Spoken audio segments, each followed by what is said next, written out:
can go on hikes, and it's really well signed for self-guided tours. And so we as a museum have been fortunate in this time of COVID that we didn't have a building to shut down or anyone to lay off. And we've had this strange silver lining of really pivoting all our programming to online has enabled us to reach people who wouldn't have been able to come to things in Columbia County, New York. So we're really having a nice time welcoming people from all over, and we're glad that you are all among them. So that is the quick information on who you have tuned into here.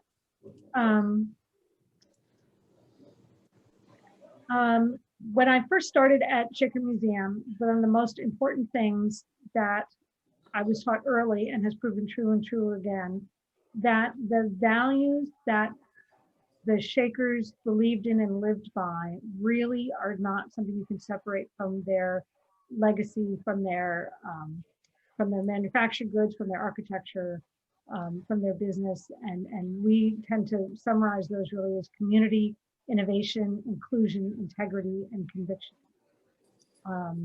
The other thing that's I think important to remember is that when you're thinking about the Shakers, it's not something you can look at as a static environment. When Mother Ann and her small band of followers arrived, it was before the American Revolution, and the Shakers grew and thrived all the way through the 19th century.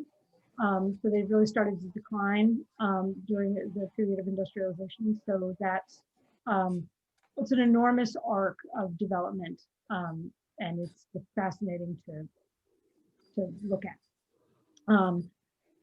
One of the most important things is that they practiced full equality for women throughout their existence. They Mother Ann had passed the leadership to James Whitaker and then to Joseph Meacham, and Joseph Meacham appointed his co-leader Lucy Wright.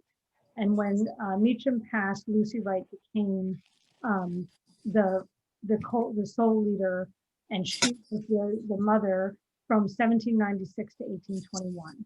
And that period of time is really when the practices and the businesses of textile and everything was growing. It was a big period of growth for Shaker. And I think that there's a blog about her on the website. Her leadership was just amazing. She oversaw the beginning of 7 new communities during that time, and also actually the greatest number of converts in the entire arc of the Shaker legacy and Shaker story.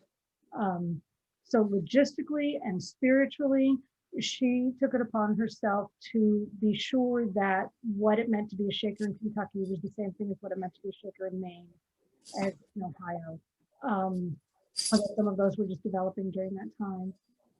She did a couple of practical things to make sure that was true. She established a novitiate order so that when people were just coming to the Shakers and it was hard to get used to that way of life, they were removed. So if, say, Mount Lebanon had 600 people, there were families of 50 to 100, the church family, the North family, the South family. She would have had the novitiates be furthest from the people of the world so that they could learn really how to be Shakers and make that adjustment. She also oversaw the writing of the millennial laws, which codified everything from dress to practices throughout. So I think Lucy Wright as the leader is important to know, because during this growth of Shaker productivity and business, the equality for women is not an aside. It's not, something they fought for and were allowed. It is very much part of the foundation and the fiber of who they are at every level. So I think that is just important to note. And while men and women's work fell along traditional lines, they were quite equally valued. There was no sense of the women's work being supportive of the men's work any more than the men's were supporting their. One of the things that really struck me is before we even talk about Shaker Textile as a business and making money for the Shakers, in order just to support their own villages, their own families, the list of what they had to make staggered me. So I'm going to rattle it off quickly for you here. it would have included, just to keep themselves supplied, mattresses, sheets, pillowcases, blankets, quilts, coverlets, window curtains, floor rugs, runners, chair seat tapes, chair seat cushions, splash cloths, towels, mops, even the fiber that made the mops, washcloths, napkins, table mats, bread cloths, cheesecloths, bandages, food sacks, horse blankets, all before discussing clothing at all. And clothing for Shakers actually, ironically, had more clothing than many of their contemporaries might have had at that time. They each would have had work clothes, regular clothes, and dress clothes for each season.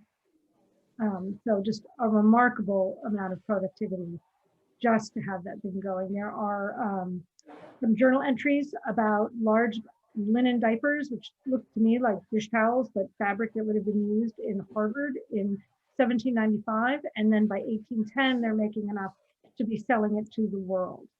And in 1838, there's a journal entry from Watervliet that actually I just wanted to share with you. It comes from the Record and Journal of the Sisters, written in the first order at Watervliet in 1838. The following were produced for community use in that year: 510 runs of tow and linen spun. A run is 1,600 yards. 1,826 runs of wool and worsted yarn. 800 pounds sheared wool. 1,342 yards woven. 1,270 yards tape woven, and made 48 pairs of trousers and 10 jackets. The items made for sale in the same year were 29 runs glove thread, 1,030 palm leaf bonnets, 3½ dozen palm leaf baskets, 40 dozen braided sashes, 26 dozen big mops, 40 pairs of stockings knit, 65 pair footing knit, 52 pairs gloves knit, 53 yards cloth woven, and 30 runs stocking yarn spun. So just unbelievably productive. And keeping in mind there that women were keeping all of those records. They were ordering the supplies they needed. They were keeping track of their sales. All of it was in-house for the women to do, run by their eldresses. And so the repercussions of that, when we get back to thinking a little bit about the values of equality, is education was entirely equal. And that would not have been true outside of the Shakers. Also, one of the practices that is hard to separate from any of this is that they were a celibate society. And so women were not in the pattern of pregnancy and childbirth and rearing children, and that had to have a significant impact on their productivity and their working life. So again, these convictions and these practices are really an integral part of everything we know about them. And before I try to get into specific and really lean on somebody here, I'm going to introduce to you to tell me about specifics. There's one other passage that I came across that I just have to share, and particularly thinking about what education and the experience of women would have been. And this is, it is an anonymous sister wrote a journal entry in Kentucky, and she's talking about the creation. They're talking about dyeing and what colors were more expensive or less expensive than dyeing. And so she writes about their dyeing of indigo, and the Shaker blue is something you see and hear a lot about. They were really made a beautiful blue dye. So it says, for some time past, the coloring has been taken care of and done by two active girls. The one that has the chief management is about 15 years of age. She manages her own dyes and keeps them in good order, keeps her own books, sets down her own accounts, receives the yarn, etc. from customers, delivers it to them again in good order and well dyed, receives her pay for it, and gives good satisfaction both to the believers and the world. And thus, by the labor and earnings of these two children, the society is supported in all their blue besides supporting themselves. What color can be cheaper than this?